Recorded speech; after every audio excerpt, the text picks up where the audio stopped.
Hello friends, welcome to our English class. I am Sunita and today I will teach you the fifth chapter Wounded Plants by Jagdish Chandra Bose. Let's have a brief introduction of the author first.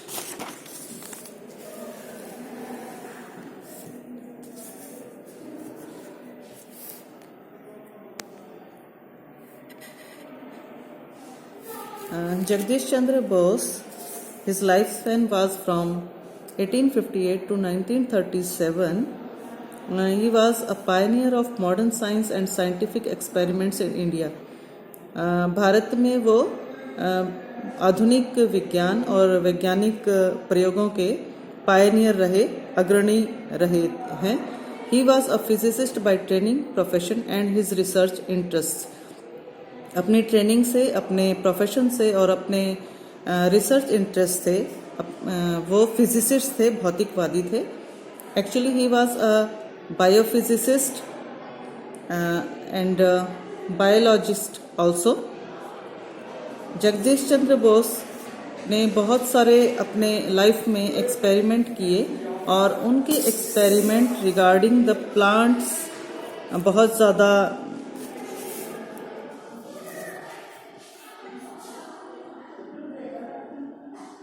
Famous रहे. Bose devised his instrument crescograph to measure the responses of the inorganic and living things. Bose ने एक instrument, एक उपकरण इजाद किया था crescograph नाम से, जो कि अजैविक और जैविक चीज़ों में उनके रिस्पॉन्सेज को, उनकी प्रतिक्रिया को मापने का काम करता है. He compared the responses of metals, plants and animals to electrical, chemical and mechanical stimulations and documented them in his book Response in the Living and Non-Living.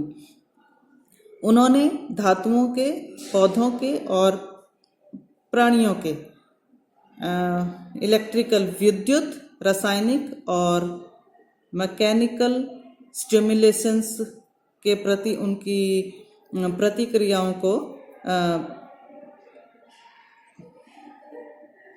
Compare किया और उनको अपनी बुक में response in the living and non living, उस किताब में उनको record किया. He proved that plants feel pain and understand affection and other feelings. उन्होंने ये प्रूव किया कि प्लांट्स भी, अपने एक्सपेरिमेंट्स के थ्रू उन्होंने प्रूव किया कि पेड़ पौधे भी पीड़ा का अनुभव करते हैं और वो स्नेह और दूसरी भावनाओं को समझते हैं. तो थोड़ा सा इस एसे के बारे में, हमारे प्रेजेंट एसे के बारे में. The present essay is an excerpt from the lecture that Acharya Bose delivered at the Bose institute on 7 Feb 1919.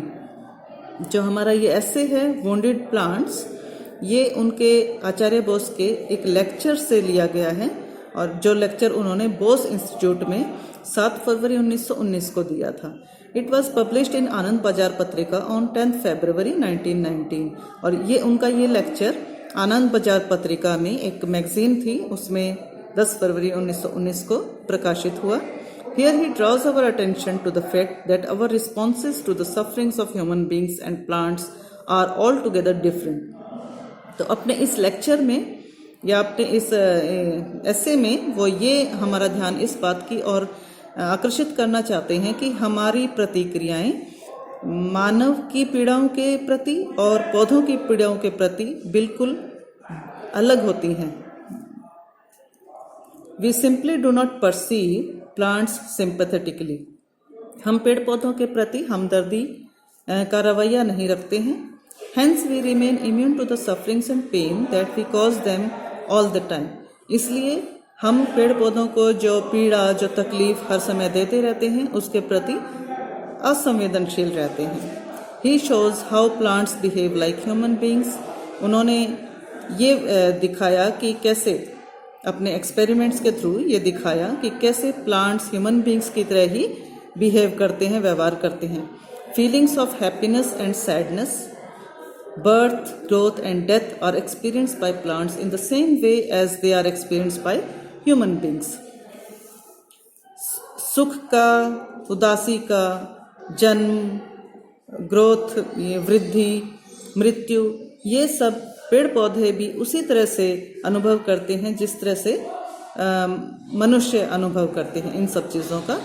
The essay sensitizes us to the biosphere by challenging our hostile attitudes towards plants and other aspects of nature. तो हमारा ये जो एसे है ये हमें पूरे biosphere के प्रति, पूरे जैव मंडल के प्रति हमें संवेदनशील बनाता है. ये हमारे उस द्वेषपूर्ण व्यवहार को जो हम पेड़ पौधों के प्रति और प्रकृति के दूसरे वस्तुओं के प्रति हम जो एटीट्यूड अपना रखते हैं, भेदभावपूर्ण, द्वेषपूर्ण, उनको जो तकलीफ़ें देते हैं, उसको ये चुनौती देता है और हमें उसके प्रति संवेदनशील बनाता है. It also helps us understand the dynamics of environmental consciousness. हमारी जो पर्यावरणीय कॉन्शियसनेस है, जागरूकता है, उसके विभिन्न आयामों को समझने में भी ये ऐसे हमारी मदद करता है. The most pressing issue of these times from the inside, हमें अंदर से इस चीज़ को समझने में, इसके आयामों को समझने में हमारी हेल्प करता है. और ये इशू, एनवायरमेंटल कॉन्शियसनेस का इशू आज का बहुत ही ज्वलंत मुद्दा है. The essay drives home the point that all living beings are similar and the hierarchical division of life is superfluous. ये ऐसे हमारा इस बिंदु पे हमें लेके आता है. इस बिंदु को derives home the point, इस बिंदु को उभारता है कि all living beings are similar, कि सभी प्राणी एक समान है. And the hierarchical division of life is superfluous, और जो हमने प्राणियों के में विभिन्न का विभेदीकरण कर रखा है, उनको वर्गीकृत कर रखा है, वो बिल्कुल बेमानी है. तो चलिए अब हम अपना ऐसे शुरू करते हैं. Let's start our essay. It is a little over 4 years now that the embodiment of world tragedy stalked over Western Europe. मुश्किल से 4 साल से थोड़ा ही अधिक समय हुआ है कि पूरे वर्ल्ड ट्रेजेडी, वैश्विक त्रासदी पूरे पश्चिमी यूरोप में फैली हुई थी, एक उसका प्रतीक. तो यहाँ पे वर्ल्ड ट्रेजेडी रेफर किया गया है टू द वर्ल्ड वॉर 1. ये जो लेक्चर दिया गया था दैट वाज इन 1919 और वर्ल्ड वॉर 1 हुआ था इन 1914 स्टार्ट हुआ था. तो उस बात को अभी मुश्किल से 4 वर्ष ही बीते हैं. तो उसके बारे में ये रेफरेंस है. The fair field of France and the bright sky was under a Pal of battle smoke. France का फ्रांस के मैदान, उसका आकाश पूरे युद्ध के धुएं से भरा पड़ा था. Our sight could not penetrate through the dense gloom, और हमारी नज़र उस गहन अंधकार में के पार नहीं जा पा रही थी. And the mortal cry of the wounded and dying drowned by hoarse roar of 1,000 did not reach our ear. और का जो मरने वालों का, घायलों का जो मॉर्टल क्राई, जो दर्दनाक रुदन था, drowned by the hoarse roar of 1,000, वो हजारों लोगों की पीड़ादायक कराहटों में डूब गया था और हमारी कानों तक वो पहुंच नहीं पा रहा था. But from the time the Sikh and the Pathan, the Gorkha and the Bengali, the Maratha and the Rajput flung themselves in front of battle, from that day our perception has become intensified. लेकिन जैसे ही सिख, पठान, गोरखा, बंगाली, मराठा, राजपूत इन लोगों ने अपने आप को उस युद्ध में झोंक दिया, उसी दिन से हमारा परसेप्शन, हमारी भावना भी गहन हो गई. The distant cry of those whose lifeblood has crimsoned the white field of snow has found reverberating echo in our heart. और जो दूर से आने वाली कराहटें थी, जिसने फ्रांस के सफ़ेद बर्फीले मैदानों को अपने खून से क्रिम्सन कर दिया था, लाल रंग दिया था, उनकी चीखें, उन घायल सैनिकों की चीखें अब हमारे दिलों में प्रतिध्वनि कर रही थी, बार बार आके टकरा रही थी। What is that subtle bond by which all distances are bridged over? तो ये ऐसा कौन सा महीन बंधन था जिसने सारे ही ब्रिज पार कर दिए थे, जिसने सारे ही पुल, जो दूरियों के पुल थे, वो पार कर लिए थे। And by which an individual life becomes merged in larger life, और जिसके द्वारा एक की लाइफ एक विशाल जीवन के अंदर घुल मिल गई थी। Sympathy is that bond by which an individual life becomes sympathy is that bond by which we come to realize the unity of all life. तो ये बंधन था हमदर्दी का। हमदर्दी ही वो बंधन था या वो धागा था जिसने हमें जीवन की एकता का एहसास करवाया।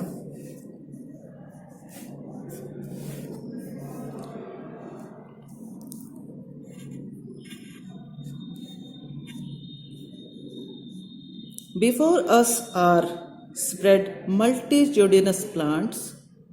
हमारे सामने असंख्य पौधे फैले हुए हैं, साइलेंट एंड सीमिंगली इम्पेसिव, मौन और देखने में इम्पेसिव, निष्क्रिय। They too like us are actors in the cosmic drama of life. वो भी हमारी तरह ही इस ब्रह्मांड के ड्रामा में, इस लाइफ सर्कल में एक एक्टर्स हैं। एक्टर्स एक्टर्स एक्टर्स एक्टर्स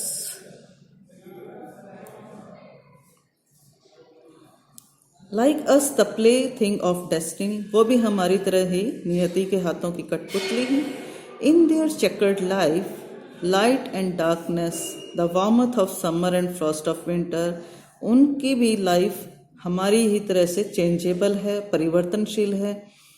प्रकाश, अंधकार, गर्मी, ग्रीष्म ऋतु की गर्मी और सर्दियों का कोहरा, ड्राउट एंड रेन, सूखा, वर्षा, the gentle breeze and whirling tornadoes, मंद बहती हवाएं और फ्यूरियस बहुत ज़्यादा तूफान, लाइफ एंड डेथ ऑल्टरनेट, उनके जीवन में भी जीवन मृत्यु ये सब आते रहते हैं। Various shocks impinge on them, उनके ऊपर भी बहुत सारे शॉक्स, बहुत सारे झटके या बहुत सारे धक्के लगते हैं। But no cry is raised in answer, लेकिन जवाब में कोई क्राई नहीं निकलती, कोई चीख नहीं निकलती। I shall nevertheless try to decipher some chapters of their life history. यहाँ इस लेक्चर में मैं उनके लाइफ हिस्ट्री, उनके जीवन इतिहास के कुछ पन्नों को पढ़ने की कोशिश करूँगा। तो यहाँ पे जगदीश चंद्र बोस हमें वर्ल्ड वॉर 1 का रेफरेंस देते हुए बता रहे हैं कि फ्रांस में ये जब इसकी शुरुआत हुई तो फ्रांस का पूरी ज़मीन, पूरा आसमान बैटल के धुएं से भर गया। वहाँ पे जब सैनिक मर रहे थे, चीख रहे थे, घायल होके मर रहे थे, रो रहे थे, करा रहे थे, तो उनकी आवाज़ों से हमें कोई फ़र्क नहीं पड़ रहा था। लेकिन जैसे ही हमारे देश के जवान अलग अलग धर्मों से, अलग अलग जातियों से, अलग अलग क्षेत्रों से जब हमारे देश के जवान उस युद्ध में शामिल हुए तो उनकी घायलों से, उनकी मृत्यु से हमारे देश के हर प्राणी को फर्क पड़ने लगा। तो ये सब क्यों हुआ? चाहे वो हमारे रिश्तेदार नहीं थे, चाहे वो हमारे जानकार नहीं थे, पर फिर भी हमें उनकी मौत का एहसास हो रहा था, हमें उनकी मौत से पीड़ा हो रही थी, हमें उनके घायल होने से पीड़ा हो रही थी जब भी हमें उनकी खबरें मिल रही थी। तो ये सब क्यों हुआ ऐसा? ये सब सिंपैथी की वजह से हुआ, हमदर्दी की वजह से, क्योंकि वो हमारे अपने देश के लोग थे। तो जब तक दूसरे देश के लोग मर रहे थे, घायल हो रहे थे, हमें फर्क नहीं पड़ रहा था। लेकिन जैसे ही हमारे अपने देश के लोग घायल होने लगे, मरने लगे उस युद्ध में, तो हमें फर्क पड़ने लगा। तो यही बात वो समझाना चाह रहे हैं कि एक अपनापन और अपनेपन से उपजी हमदर्दी होती है जो हमें दूसरों की पीड़ाओं का एहसास कराती है। और हम लोग ये पीड़ा, ये हमदर्दी हम दूसरों के प्रति महसूस नहीं करते। और दूसरों में प्लांट्स भी आते हैं, पौधे भी आते हैं, जो कि जिनमें जीवन होता है, वो भी इसी तरह से ब्रह्मांड का हिस्सा हैं। वो भी नियति के हाथों के खिलौने हैं, जैसे कि हम इंसान होते हैं।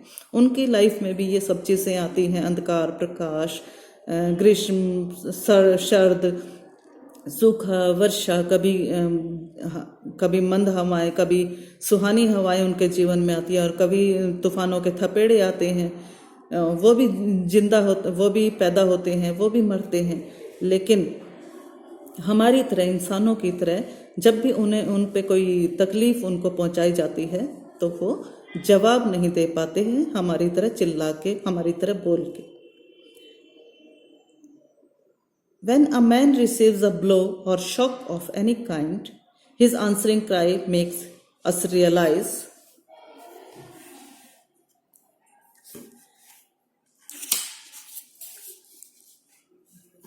When a man receives a blow or shock of any kind, his answering cry makes us realize that he is hurt. जब किसी इंसान को कोई मुक्का मारा जाता है या कोई शॉक दिया जाता है, झटका दिया जाता है, तो बदले में वो जो चीख निकालता है, उसको पीड़ा होती है, तो चीख निकालता है, उससे हमें एहसास होता है कि उसे चोट लगी है। But a mute makes no outcry, लेकिन गूंगा कोई चीख नहीं पैदा करता। How do we realise his sufferings, तो हमें उसकी पीड़ा का कैसे एहसास हो? We know it by his agonised look, हम ये उसकी पीड़ादायक नज़र से, हम ये उसकी दर्द भरी निगाह से जान सकते हैं। By the converging movement of his limbs, या उसके हाथ पैरों के सिकुड़न से हम ये जान सकते हैं। And through fellow feeling realise his feel, और या फिर हम फेलो फीलिंग से, यानी एक अपनेपन के एहसास से। When a frog is struck,